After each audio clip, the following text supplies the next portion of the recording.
7 اکتوبر کے حوالے سے تاج السر عثمان کی ایک تحریر ہے۔ انہوں نے لکھا ہے کہ جب ایک مجرم چور تمہارے پڑوسی کے گھر میں گھس آئے، اس کے کچھ بچوں کو قتل کر دے، کچھ کو گرفتار کر لے اور باقی کو بے گھر کر دے، پھر تمہارا پڑوسی زخموں سے چور اپنے گھر، مال اور عزت کی دفاع کے لیے جو بن پڑے کرے، تو تم احمق گدھے مت بنو جو یہ بے وقوفانہ سوال دہراتا پھرے، کیا تمہارا پڑوسی جیتا یا ہارا؟ اور اتنے پست بھی مت بنو کہ چور کی دیواریں پھیلانگنے کی مہارت کی تعریف کرو۔ اگر تم اس کی مدد نہیں کر سکتے تو کم از کم اپنی زبان سے اس کی پیٹھ میں خنجر بھی نہ گھونپو، کہ خاموشی جرم کو جواز دینے سے زیادہ باعزت ہے۔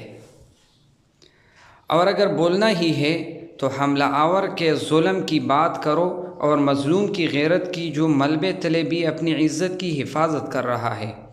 اور اگر تم اس جدوجہد میں اپنا کوئی مقام تلاش کر رہے ہو تو پہلے اپنی کھوئی ہوئی غیرت اور گھٹی ہوئی مردانگی تلاش کر، اگر تم میں کچھ حیا یا غیرت باقی رہ گئی ہے۔ اسی طرح عبداللہ ولی کی 7 اکتوبر کے حوالے سے ایک تحریر ہے، اس کو بھی آپ سن لیں۔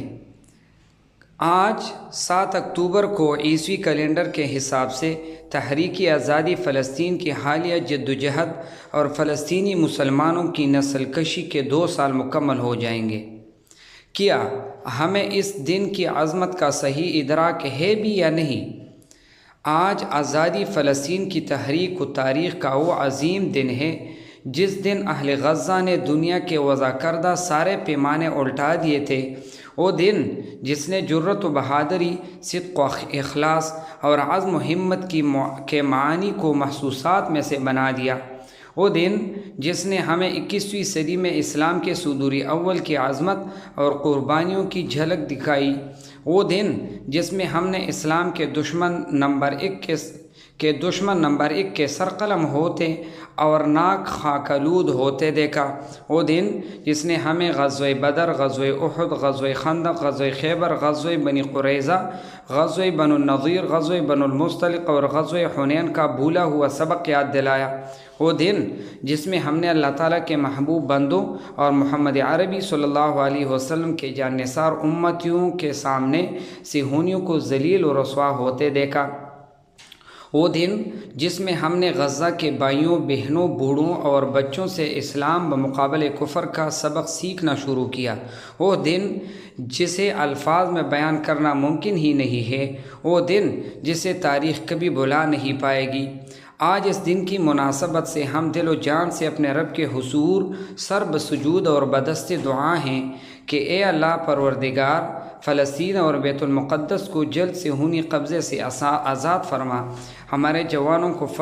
فتح مبین عطا فرما، صہیونی اور امریکی غاصبوں کو شکست فاج سے دوچار کر دے اور ہمارے بہن بھائیوں کی آزمائش ختم فرما۔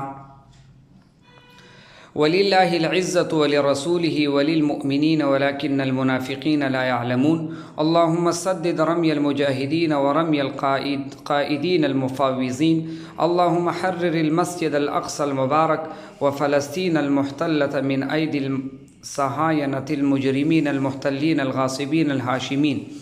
الغاشمين وسلط عليهم جنودك يا الله، آمين ثم آمين۔